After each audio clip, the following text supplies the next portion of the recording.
Shopping, gimmick o kaya na may inuman o kainan. Kanya-kanyang estilo nga tayo ng pagre-relax, lalo na tuwing weekend. Pero ayon sa ilang yoga enthusiast, ang pagtanggal sa stress, pwedeng hindi raw pagkagastusan. May report si Dano Tingkungko.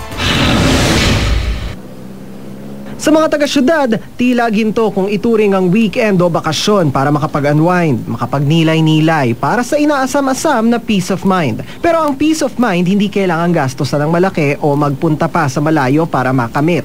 Ito ang Raja Yoga, isang uri ng yoga at meditation kung saan ang isipan hindi lang nire-relax, kundi ine-ensayo rin sa self-control.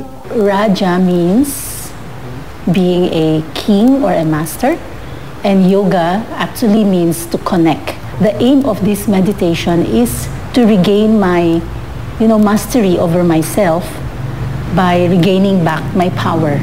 Kumari Center dito sa Quezon City, kasama si Ms. Rose Uy, para turuan tayo kung paano mag-meditate. Isa sa mga napansin ko, ma'am, yung ilaw po pula, bakit po?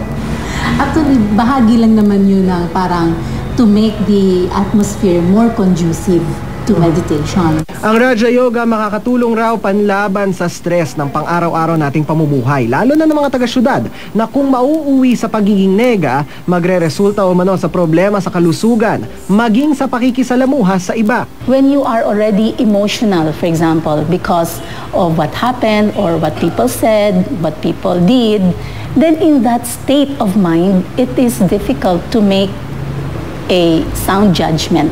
Sa pamamagitan ng meditation, itinuturo ng Raja Yoga na nasa atin na mismo ang susi sa pagbabago sa ating mga buhay. Kaya ang pagninilay, ginagawa ng bukas mata. Yung mata kasi natin, yun yung isa sa mga madaling matukso, kumbaga. So kung matulungan ko yung sarili ko na, okay, kung ano man yung nakikita ko, pero hindi ko kailangan ma-disturb. Yun yung self-control.